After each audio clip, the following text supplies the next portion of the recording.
이 기독교에서 이 회개라는 말은 매우 중요한 말입니다. 왜냐하면 이 회개를 통해서 이 구원에 이룰 수 있기 때문입니다. 어, 그러나 또한 동시에 이 회개라는 말처럼, 그러니까 이 회개라는 말처럼 이 기독교에서 가장 많이 오해되고 있는 말도 없는 것 같습니다. 음, 얼마 전 제가 이 회개를 이 관점의 변화, 이 관점의 변화라는 측면에서 설명을 한 그러한 설교 영상을 저의 그 개인 유튜브 채널에 한번 올린 적이 있었습니다. 음. 제가 그 영상에서 회개를 그런 식으로 설명한 이유는 이 구원이라는 것이 이 기독교에서 말하고 있는 이 구원이라는 것이 우리가 흔히들 생각하는 것처럼 자기가 지은 죄를 반성하고, 그러니까 자기가 지은 죄를 뉘우치고 이 반성해서 얻어지는 그런 어떤 것이 아니라는 사실을 강조하기 위함이었습니다. 음. 즉, 구원이란 이 마치 이 새로운 세상에 다시 태어나듯 이 중생함으로 인해서 이 예수님으로 인해, 그러니까 예수님으로 인해 그 중생함으로써 이 세상의 모든 것을 다시금 이 새로운 관점으로 바라보게 될 때 비로소 이 가능한 것이라는 점을 강조하기 위해서 그렇게 설명을 한 것이었습니다. 음. 저는 이 영상을 만들면서 얼마간 다소 이 논란이 있을 거라는 그런 예상을 한 바 있습니다. 왜냐하면 저처럼 이 회개나 구원을 이렇게 이 관점의 변화라는 측면으로 설명하는 그런 신학자나 이 목사는 별로 없기 때문입니다. 음. 그런데 저희 예상과는 달리 그런 논란보다는 오히려 이 댓글 질문 중에서 무척이나 이 통찰력이 엿보이는 그런 질문 하나가 제 눈에 띄었습니다. 그 질문의 요지는 이러했습니다. 목사님, 만약 이 회개나 구원이 이 목사님 말씀하신 것처럼 이 관점의 변화로 설명될 수 있다면은 그러한 이 관점의 변화 또한 이 본인 스스로의 이 결단이 있어야 할 텐데, 그러한 결단마저도 결국은 하나님께서 주시는 그런 은혜가 아니냐 하는. 그러니까 그 관점의 변화가 나의 이 관점의 변화가 하나님이 주시는 은혜인지 아니면 본인 스스로의 그 의지와 이 결단에 달려 있는지 잘 모르겠다라는 그러한 질문이었습니다. 음. 바꿔 말씀드리자면은 회개해야만, 내가 회개를 해야만, 즉, 이 관점을 달리해야만 이 구원이 가능한 것이라면은, 그것이 이 구원이 전적으로 하나님의 은혜에 의한, 하나님의 주권적인 그 은혜의 사건이라는 그런 설명과는 뭔가 이 앞뒤가 안 맞는 거 아니냐. 먼저 앞뒤가 안 맞는 거 아니냐 하는 그러한 질문이었던 것입니다. 음. 제가 이 질문이 이 통찰력 있는 질문이라고 말씀드린 이유는 사실 사실 이러한 이 문제는, 이 기독교 전 역사를 통해서 지금까지도 계속 논의가 되고 있는 그러한 주제이기 때문입니다. 음. 이 구원이, 이 본인의 의지, 즉, 이 자신이 행한 어떤, 착한 일, 이 선행이나 이 노력의 이 결과로 주어지는 것인지, 아니면 전적으로 하나님의 예정 아래 그 은혜에 의한 것인지에 관한 문제는 이 같은 기독교 내에서도 여전히 논쟁이 계속되고 있는 아주 어려운 주제입니다. 이 전지전능하신 하나님을 생각한다면은, 이 마음껏 죄를 지을 수 있는 인간의 자유의지를 설명하기가 어렵고, 반대로 이 인간의 자유의지를 인정한다면은 그 하나님의 전지전능하심을 설명하기가 어렵기 때문입니다. 그래서 이 기독교 역사를 살펴보면 언제나 이 하나님의 주권과 이 인간의 자유의지를 이 조화시켜 설명해보려는 이 수많은 논쟁과 시도들이 있었던 것입니다. 그래서 오늘 이 시간에는 비록 그 수천 년간 이어온 그 교회사를 통해서 수천 년간 이어온 그러한 이 논쟁을 모두 설명해 낼 수는 없지만 간략하게나마 이에 대해서 한번 생각해 보려고 합니다. 먼저 이 하나님의 주권과 인간의 자유의지에 대한 이 신학적인 논쟁 부분을 우리가 이 흔히 접할 수 있는 부분에서 살펴본다면은 어, 아마도 우리의 구원이 이 하나님의 계획, 그러니까 하나님의 예정, 그러니까 우리의 구원이 하나님의 그 완전하신 계획에 의해서 예정되어 있다고 믿는 그런 어떤 장로교의 칼빈주의 쪽의 주장과 그게 아니라 이 구원이란 우리의 노력과 결단이 필요하다라는 이 감리교 쪽, 감리교 이 웨슬리안 쪽의 주장으로 이 간략하게나마, 이 거치게나마 이 나누어서 살펴볼 수 있을 것입니다. 음. 먼저 이 칼빈의 예정론을 따르는 이 장로교 쪽의 논리를 한번 살펴보자면은 장로교 쪽에서는 구원이란 오직 하나님의 이 주권적 은혜에 의해서만 가능한 사건입니다.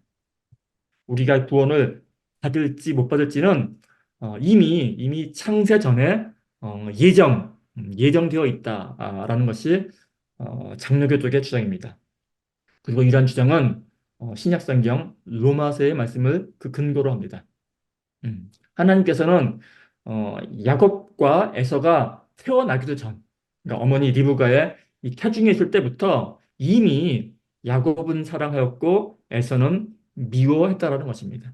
어, 그리고 여기에 대해서 이게 불공평하다고 시비 거는 사람들에게 바울은 이 로마서에서 그 유명한 토기장의 비유로서 설명을 합니다. 오늘 우리 변명사님께서 읽어주신 그 본문의 말씀이죠. 예. 그러니까 토기장이에게는 그 그릇을 마음대로 빚을 권리가 있다는 것입니다. 어, 토기장이가 그릇을 만들어 놓고 어떤 그릇은 사용하고 또 어떤 그릇은 깨어 버릴지는 오로지 토기장이의 마음에 달려 있다는 것입니다. 한낱 이 토기장이도 그러할진데 하물며 이 하나님에게 그럴 권리가 없겠느냐 하는 주장인 것입니다. 그러나 이에 비해서 이 감리교 쪽의 주장은 이와는 조금 다릅니다. 음, 이 구원에 있어서 인간의 노력과 이 자유의지를 강조하는 이 감리교는 근데 역시 동일하게 이 그러니까 성경을 근거로서 이 자신의 이 논지를 주장하는데 근데 재미있는 사실 하나는 이 감리교 쪽에서도 이 동일하게 이 장로교에서 주장하는 이 토기장의 비유를 이 동일하게 인용하고 있다는 사실입니다.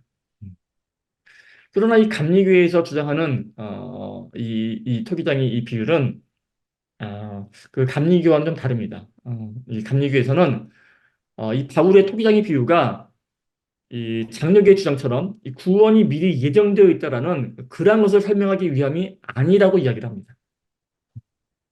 이 바울의 토기장의 비유는 원래는 이 구약의 예레미야서에 나오는 내용을 인용한 것인데 이 예레미야서에서 나오는 이 토기장의 비유의 맥락을 살펴보자면은 어, 그 그러니까 유다 말기에 하나님께서 그 이스라엘과 그 주변 나라 열방을 그 심판하시는데 그 심판하시는 이유와 당위성을 설명하기 위해서 이 토기장의 비유를 말씀했다고 설명을 하는 것입니다. 그래서 이 예레미야서 그 18장을 보면은 18장 6절에서 10절 내용이 어떤 내용이 기록되어 있느냐면은 이런 내용이 기록되어 있습니다. 그러니까 이 18장에서 예레미야는 말합니다. 그러니까 예레미야 입을 통해서 그러니까 하나님께서 말씀하시는 거죠. 이스라엘 족속아, 이 토기장이가 한 것처럼 내가 능히 너희에게 행하지 못하겠느냐. 지금 하나님께서 이스라엘 백성에게 말씀하시는 겁니다. 이스라엘 백성들아, 내가 토기장이가 하는 것처럼 능히 너희에게 행하지 못하겠느냐. 이 진흙 덩어리가 토기장이 손에 있는 것처럼 너희는 내 손에 있느니라. 하나님께서 말씀하시는 거죠. 내가 어느 민족이나 국가를 멸하려 할 때 만약 그 민족이 그의 악에서 돌이키면 그 악에서 반성하고 돌이키면 내가 그에게 내리기로 예정하였던 내리기로 계획하였던 그 재앙에 대해서 뜻을 돌이키겠고 반대로 내가 어느 민족이나 국가를 건설하거나 심으려 할 때 만약 그들이 나보기에 악한 것을 행하고 내 목소리에 청종하지 아니하면 내가 그들에게 유익하게 하리라고 한 그 복에 대하여 내 뜻을 돌이키리라. 라는 그런 말씀이 기록되어 있습니다. 그러니까 이 이스라엘을 비롯한 이 열방의 민족들이 자신들의 그 자유의지를 발동해서 하나님께 순종하면 하나님께서 그 계획하셨던, 예정하셨던 심판을 돌이키셔서 용서하실 것이고, 그렇지 아니하면은 이 심판하시겠다라는 그러한 내용이라는 것입니다. 즉, 하나님의 심판과 구원은 인간의 자유의지에 따른다고 주장하는 것입니다. 그래서 당시에 이 종교의 당시에 이 칼빈주의자 장로교의 칼빈주의자들과 이 감리교의 웨슬리안들은 이 예정 교리를 가지고서 엄청 싸웠다고 합니다. 음. 그들은 서로 이 하나님을 욕보이는 설교를 그만두라고 논쟁을 벌였으며 이에 대한 논쟁은 사실 지금까지도 계속되고 있는 실정입니다. 음. 그런데 이 가만히 살펴보면 이러한 이 하나님의 주권과 그 인간의 자유의지 간의 그러한 이 논쟁은 그 역사가 무척이나 깊은 것을 발견할 수 있습니다.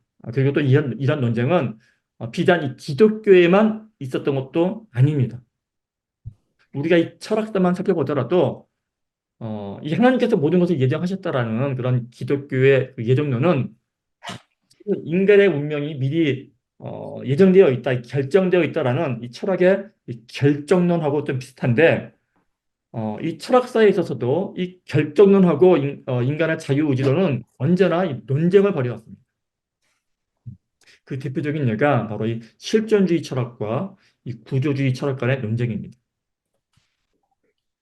어, 이 실존주의 철학자들은 그 유명한 말이 있죠. 실존은 본질에 앞선다라는 그 유명한 말이 있는데 그 실존은 본질에 앞선다라고 말을 하면서 언제나 인간의 그 실존적인 자유에 대해서 이야기를 합니다. 즉 인간은 이 삶 앞에 삶 속에 내어 던져진 정말 저주스럽도록 자유로운 존재라고 이야기했던 것입니다. 이 반면에 이 구조주의 철학자들은 이 실존주의자들의 그러한 자유를 비웃습니다. 그들이 보기에 이 실존주의자들이 말하는 자유는 이 한마디로 이 중국집에서 짜장면하고 짬뽕을 자유롭게 선택할 수 있는 그러한 자유에 국한된다라는 것입니다. 인간이 짜장면과 짬뽕을 자유롭게 선택할 수 있는 그런 자유는 그들이 이 중국집이라는 그런 주어진 구조 속에 있기 때문에 누리는 자유이지 만일 그들이 어떤 일식집이나 어떤 한식집에 있다면은 결코 누릴 수 없는 자유라는 것입니다.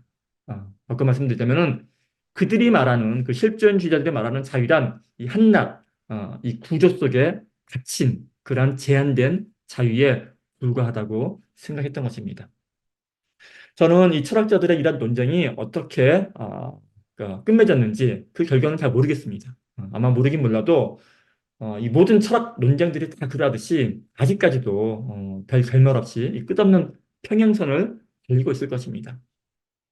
다만 저는 목사로서 이러한 이 실존주의 철학과 이 구조주의 철학 간의 이 논쟁이 우리 이 기독교 교리사에서 그 유명한 이 자유의지와 노예의지 사이에 그 교리 간의 논쟁을 닮아 있어서 흥미로울 뿐입니다. 음. 이 개인의 자유의지를 주장했던 그 실존주의자들의 주장은 그 종교개혁 당시 그 에라스무스로 대변되는 인문주의자들의 이 자유의지론과 닮아 있고, 반면에 이 자유의지란 존재하지 않는다라는, 이 자유의지란 없다라는 그 구조주의자들의 입장은, 인간에게는 이 태어날 때부터 선을 행할 의지 자체가 없다라는 그 루터의 노예의지론과 그 궤를 같이 하고 있기 때문입니다. 여기서 잠깐 이 루터와 에라스무스에 대한 얘기를 해보자면은, 이 루터와 에라스무스는 같은 시대를 살았습니다. 이 둘 다 독실한 기독교인이었는데, 잘 아시다시피 루터는 수도사였고, 에라스무스는 이 당대의 이 타고난 천재였습니다. 이 종교개혁 당시 이 두 명의 뛰어난 이 사상가는 서로에게 호감을 가졌습니다. 이 둘 다, 이 부패한 로마 캐톨릭의 이 본질을 꿰뚫어 본 사람들로서 이를 바로잡아서 이 성경 속 예수님의 가르침을 바로 세우려 했기 때문입니다. 먼저 루터는, 어, 뛰어난 사학으로서 이미 당대에 커다란 명망을 얻고 있던 그 에라스무스에게 손을 내밀었습니다. 종교개혁 당시 루터는 숨어 지내면서 사정상 숨어 지내면서 그 라틴어 불가타 성경을 독일어로 번역하는 그런 작업을 하고 있었는데 그때 이미 그 라틴어와 그 고전 그 어학에 뛰어난 그 에라스무스의 헬라어 성경을 참조하면서 커다란 이 감명을 받았던 것입니다.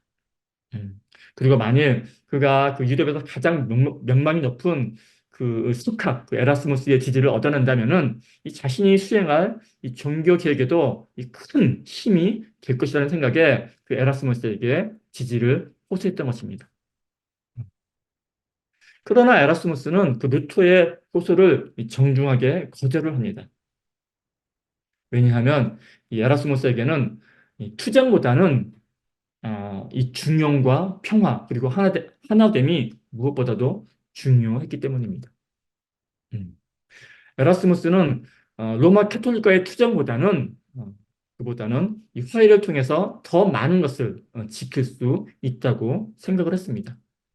그는 비록 이 루터의 종교개혁 자체에는 이 호감을 가지고 있었지만 그것으로 인해서 이 평화와 하나됨이 깨진다면은 이는 오히려 이 성경의 가르침에 어긋나는 것이라고 생각을 했던 것입니다.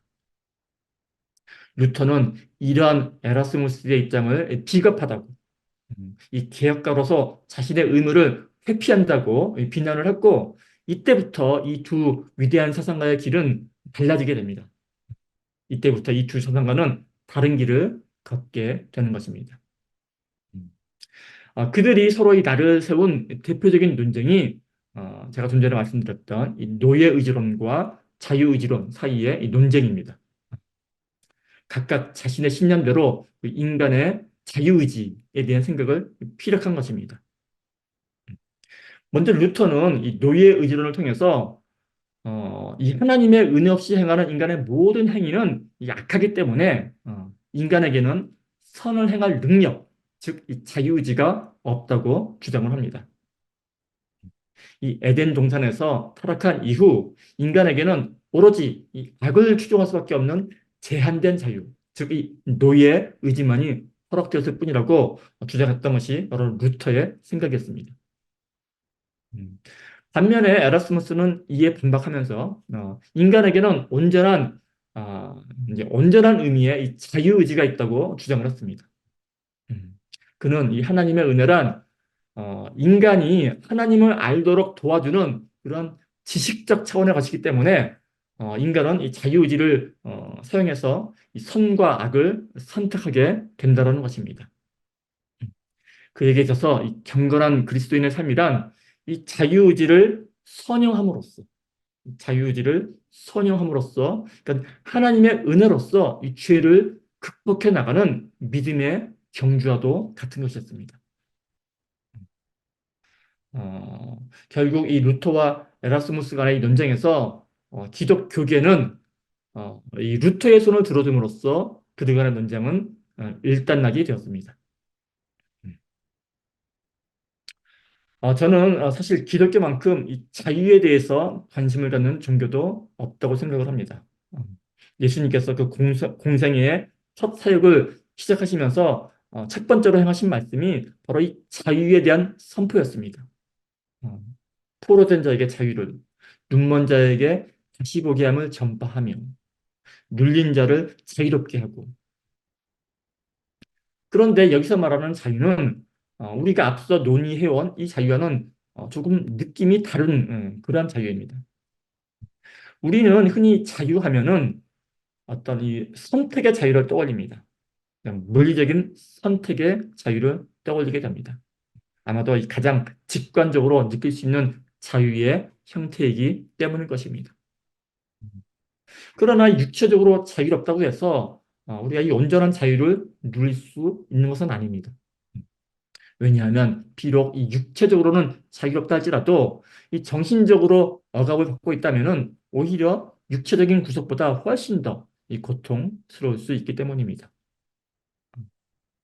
그렇게 생각해 본다면 자유의지냐 이 노예의지냐 사이의 논쟁은 이 자유라는 개념을 단지 나의 의지, 나의 선택에만 국한되어 생각할 때 초래되는 그러한 문제가 아닐까 하는 생각이 들기도 합니다. 왜냐하면 이 예수님께서 말씀하시는 자유란 단순히 이 선택의 문제를 넘어선 어떤 이 상태를 말하고 있기 때문입니다. 어쩌면 이 성경에서 말씀하고 있는 자유란 자기가 마음대로 선택할 수 있는 그런 행할 수 있는 그런 권리라기보다는 어, 이 지극한 만족 또는 기쁨, 이 평안의 상태를 가리키는 그러한 개념에 그 본래의 뜻이 더 가까울지도 모르겠습니다. 그렇기 때문에 예수님께서는 이 자유롭게 선택할 수 있는 그 능력이 너를 자유롭게 하리라 라고 말씀하시지 않고 진리를 알지니 그 진리가 너희를 자유롭게 하리라 라고 말씀하시지 않았나 생각하는 것입니다. 음. 자유가 이렇게 이 선택의 문제가 아니라 어떤 상태의 문제라면은 음, 그러면 이제 그 선택할 능력이 있느냐 없느냐를 따지는 것은 별 의미가 없을 것입니다. 즉, 이 자유의지냐 노예의지냐를 따지는 것은 별다른 의미가 없어진다는 말씀입니다. 이제 다시 제가 앞서 말씀드린 그 짜장면하고 짬뽕을 선택하는 문제로 돌아보자면은 우리가 애초에 이 짜장면과 짬뽕 사이에서 마음껏 선택할 수 있는 그러한 자유를 통해서 우리가 진정 누리고자 했던 것은 이 만족함과 이 행복한 상태였습니다. 아무리 짜장면과 이 짬뽕 사이를 자유롭게 선택할 수 있다 하더라도 그 선택의 권리가 그것이 나에게 기쁨과 만족과 평안을 주지 못한다면은 그러한 선택의 자유가 과연 무슨 의미가 있을까 하는 생각을 해보게 되는 것입니다. 음. 애당초 우리가 그토록 원했던 그 자유가 과연 무엇을 위한 자유였느냐 하는 문제가 훨씬 더 중요하다라는 말씀입니다. 음. 이 교회사에서 노예의지론과 자유의지론 사이의 논쟁은 나름대로 정말 의미 있는 논쟁이었습니다. 왜냐하면 그로 인해서 이 기독교의 교리가 바로 설 수 있었으니까 말입니다. 그리고 저 또한 개인적으로 인간에게는 선을 행할 능력이 없다라는 루터의 노예의지론이 맞다고 생각을 합니다. 그러나 제가 한편으로 이 종교개혁사를, 교회사를 공부하면서 느끼게 되는 것은 그 종교개혁 당시 루터와 에라스무스 간의 그 논쟁과 그 논쟁으로 인한 그들의 결별은 과연 누구를 위함이었을까?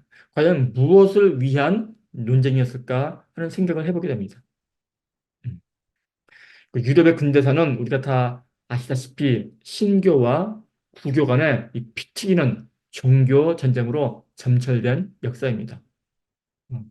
당시 수십 년에 걸쳐 수십만 명이 서로 죽고 죽이던 그 끔찍했던 그 피비린내 나는 이 종교 전쟁의 소용돌이 속에서 당시 사람들에게 정말 필요했던 것은 어쩌면 인간에게는 선을 행할 의지가 전혀 없다라는 그런 노예 의지론의 교리적인 관철이 아니라 오히려 자신의 입장을 포기해서라도 얻어내야 하는 서로 간의 화해와 이 평화의 정신이 아니었을까 하는 생각을 해보게 되는 것입니다.